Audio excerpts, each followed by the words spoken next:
When it's done, it's going to be beautiful. It's just going to be, it's going to take your breath away. And when I talked to the guy who is building it, Jay, I said, I want two things. It's got to pass the Coast Guard, and when a 14-year-old boy sees this, it's got to take his breath away. They're two men with a dream.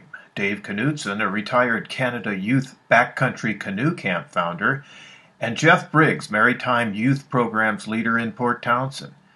They joined to build a 56-foot Viking ship for their youth-oriented nonprofit organization, Wild Expeditions. What we really try to do is, capture the hearts of young people. And I find that there's something archetypal about a Viking ship that really captures people's imaginations and gets people excited. And that's what we want to do. We want to get kids, out of the house, away from the TV, and get them out in the wilderness, get them having an experience of really being with nature and themselves and each other. And we felt like the Viking ship was a great way to do it. I've spent the last 40 years of my life in northern Ontario running two pretty good-sized canoeing organizations. And when I sold the businesses, I thought I was going to retire. And I started thinking about this project. When I was a boy, I was 11, my father was from Denmark, and I visited Denmark, and I had an opportunity to meet my grandfather and my great-grandfather. And they didn't speak English, but I had someone interpret. And my great-grandfather told me about my heritage. We're all Vikings. And he talked about what great sailors and navigators and traders and how they brought law to Europe. I know the image of the Vikings is pretty rough, but they did a lot of good things too. Well, I used to live in Chicago, and I started a nonprofit organization, and I was taking inner city youth from the projects up to Canada, northern Ontario, canoeing. And I created a rite of passage program for these young people.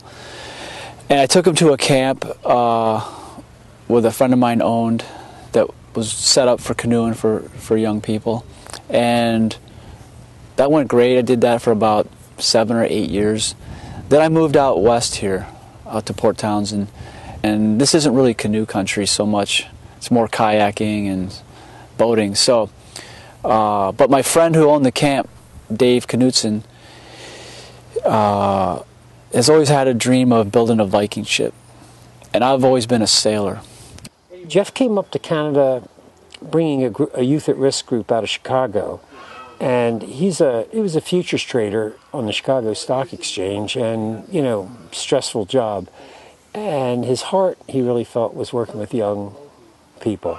We got together and decided we're going to build a Viking ship to work with youth out in this area, out in the Northwest. I believe an experience like this, with what I've learned over all these years of working with youth, can be a powerful experience for young folks. I think it's we're surrounded by water here.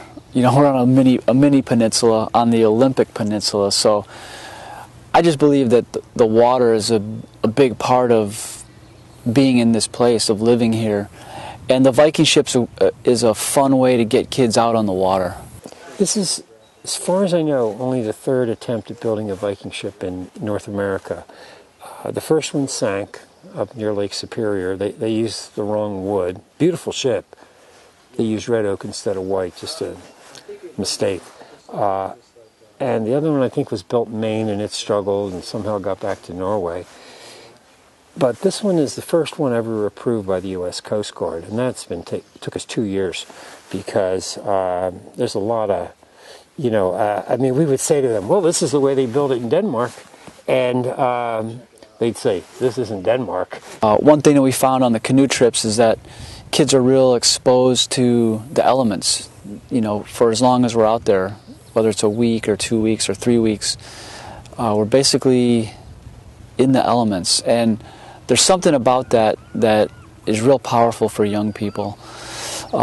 It provides a lot of challenges and opportunities for them to look at themselves and see where they need to grow, and it takes away a lot of the distractions that we have in this culture. Today, there's really no rite of passage. I mean, it's kind of a driver's license and old age benefits, or Social Security, I guess. That's about what's going on in terms of a rite of passage in our culture.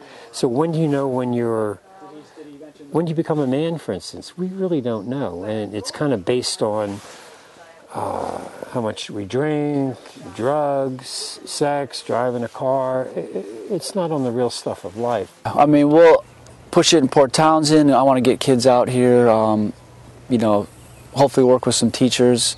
That's usually how it goes, to enroll the kids and get them interested, and teachers and parents. That great thing about Port Townsend is there's a lot of parents who are actively involved with their kids' education, and so I think that'll be a great thing to have the boat here a lot and work with kids and basically the whole Olympic Peninsula. I mean, we can go up to Squim and have kids come from there, and my goal is to get as many kids as possible. I'd like to get at least 1,000 kids a year on the boat, maybe 1,500. An artist's rendering shows how the Viking ship will ultimately look when it is launched and sailing around Puget Sound.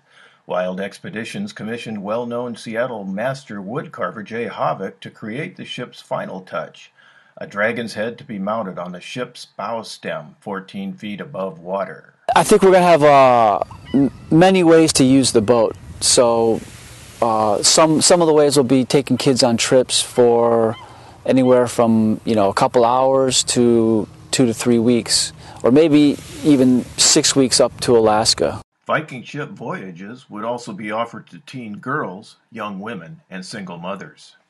I know for me, when I travel with women kayaking on the water, I'll never forget that feeling of being part of a community.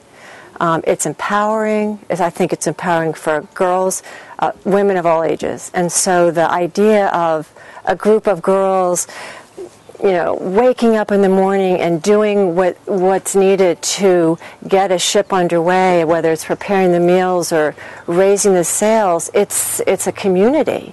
And I think our culture desperately needs a place for a young woman to be a part of a community. It takes a dreamer to create something like this.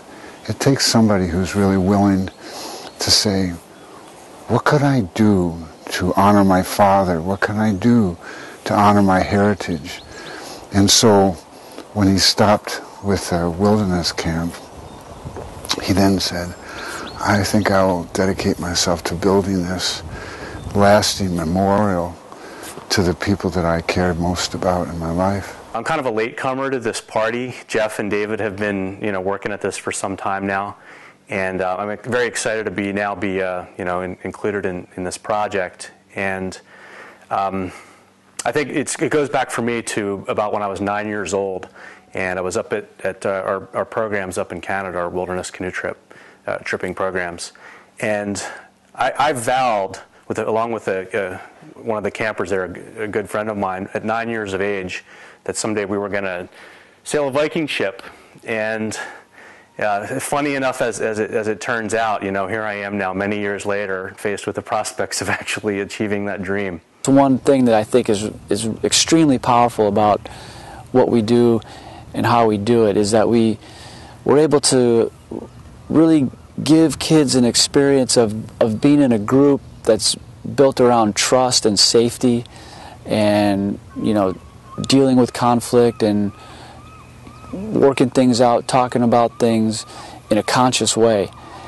And a lot of people don't have that experience, until they come on the boat, and it's life-changing.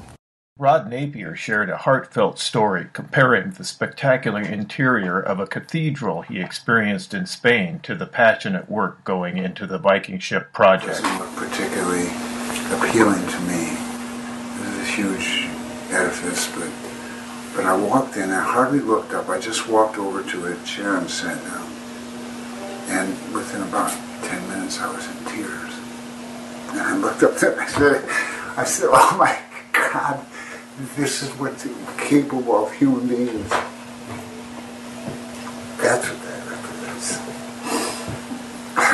It's what we don't get to see anymore because we create this material society, and this has got to be heart and soul and art. This has been done so many times before, 1,000 years ago.